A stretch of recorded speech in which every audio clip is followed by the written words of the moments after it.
গ্রাম বাংলায় এই খুদে ভাত জনপ্রিয় একটি খাবার।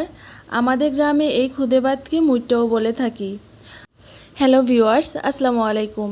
বরাবরের মতো আবারও চলে আসলাম নতুন একটি রেসিপি শেয়ার করার জন্য। আজকের পর্বে শেয়ার করব খুদে ভাত অথবা মুইট্টা, আর সাথে থাকছে কাঁঠালের বিচি ভর্তা। আশা করছি আজকের রেসিপিটি আপনাদের কাছে ভালো লাগবে। তো চলুন শুরু করছি। চুলায় প্যান বসিয়ে দিলাম আর দিয়ে দিব পরিমাণ মতো তেল। আমি 2 টেবিল চামচ পরিমাণ দিয়েছি। আর দিয়ে দিব 2টা তেজপাতা টুকরো করে। তো কিছুক্ষণ তেলের মধ্যে নেড়ে দিব যাতে ঘ্রাণটা বের হয়ে আসে। তারপর দিয়ে দিব পেঁয়াজ, বড় সাইজের একটা পেঁয়াজ দিচ্ছি আমি। এই খুদে ভাতের মধ্যে পেঁয়াজটা একটু বেশি দিলে টেস্টটা ভালো আসে। আর দিয়ে দিব 1 টেবিল চামচ রসুন। তো কিছুক্ষণ জাল করে নেড়ে চেড়ে এটা ব্রাউন কালার করে নিব।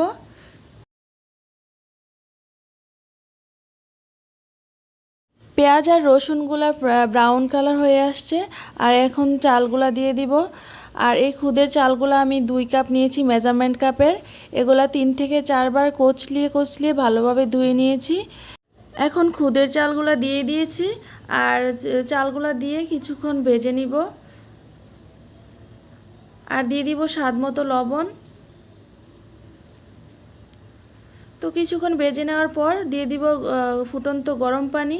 তো যেই কাপ দিয়ে মেজারমেন্ট কাপ দিয়ে আমি 2 কাপ চাল নিয়েছিলাম, সেই কাপ দিয়ে আমি 4 কাপ পানি দিয়ে দিয়েছি। তো যতটুকু চাল ডবল পানি। তো দিয়ে নেড়ে চেড়ে দিব। আর দিয়ে দিব 5 থেকে 6টা কাঁচামরিচ। এখন একটা ঢাকনা দিয়ে ঢেকে দিব। চুলার আঁচ মিডিয়াম রেখে জাল করতে থাকবো যতক্ষণ না পানিটা শুকিয়ে না আসছে। তো পানিটা শুকিয়ে আসছে, এখন কিছুক্ষণ নেড়ে দিব। তারপর চুলার আঁচ একদম লো করে দিব। তারপর স্প্যাচুলা দিয়ে সমান করে দিব, চাপ দিয়ে। এতে করে চুলার ভাপে পারফেক্টভাবে হয়ে যাবে। তো এখন ভালোভাবে সমান করে দিয়ে একটা ঢাকনা দিয়ে ঢেকে দিব, এর মাঝে হয়ে যাবে। আরেক চুলায় কাঁঠালের বিচি বসিয়ে দিয়েছি প্যানে। তো কাঁঠালের বিচিগুলো টেলে নিব। আর টেলে নিব শুকনা মরিচ।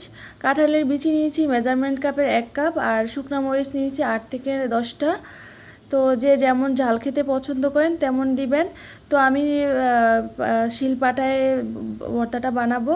তো প্রথমে আমি মরিচগুলো বেটে নিব। মরিচ আমি এখানে 7 থেকে 8টা মরিচ নিয়েছি। তো এখানে দিয়ে দিব স্বাদ মতো লবণ। তারপর ভালোভাবে বেটে নিব। প্রথমে মরিচগুলো ভালোভাবে ফিনিশিং দিয়ে বাটতে হবে, না হয় বিচিগুলো থেকে যাবে, খেতে ভালো লাগবে না।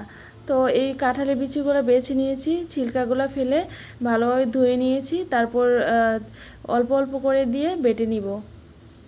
তো কাঁঠালের বিচিগুলো একটু শক্তই হয়, যেহেতু টেলে নিয়েছি। আপনারা চাইলে সিদ্ধ করেও ভর্তাটা বানাতে পারেন, তবে আমার কাছে টেলে নেওয়ার ভর্তাটা স্বাদটা বেশি লাগে, সেজন্য আমি টেলে নিয়েছি। সবগুলা বিচি একবার বেটে নিয়েছি। তারপর সব মরিচের সাথে আবার একটা বাটা দিয়ে দিব। এতে করে মরিচের সাথে ভালোভাবে বাটা হয়ে যাবে। বিচিগুলো বেশি ফিনিশিং দেওয়া যাবে না, এতে করে টেস্ট ভালো আসবে না। তো কিছু ফিনিশিং হবে, কিছু আস্তে আস্তে থাকবে, তাহলে মজা লাগবে খেতে। আর এখন দিয়ে দিচ্ছি ধনিয়া পাতা 1.5 টেবিল চামচের মতো। তো ধনিয়া পাতাগুলো বেটে এখন দিয়ে দিব পেঁয়াজ। পেঁয়াজটা একটু বড় সাইজের নিয়েছি।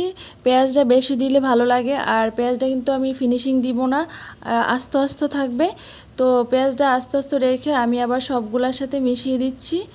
তো এটা কিন্তু চাপ দিয়ে বাটতেছি না, একটু হালকা চাপ দিয়ে বাটতেছি, যাতে পেঁয়াজটা বেশি বাটা না হয়। আস্তে আস্তে থাকবে আর খেতেও ভালো লাগবে।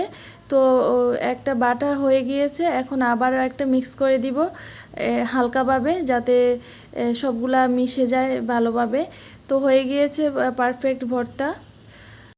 তো দেখুন ভর্তাটা কতটা লোভনীয় লাগছে। তো যারা খেয়েছেন অবশ্যই কমেন্ট করে জানাবেন আপনাদের কাছে কেমন লাগে, আর যারা খান নাই অবশ্যই ট্রাই করবেন।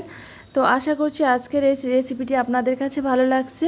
যদি ভালো লেগে থাকে প্লিজ লাইক কমেন্ট শেয়ার করে পাশে থাকবেন।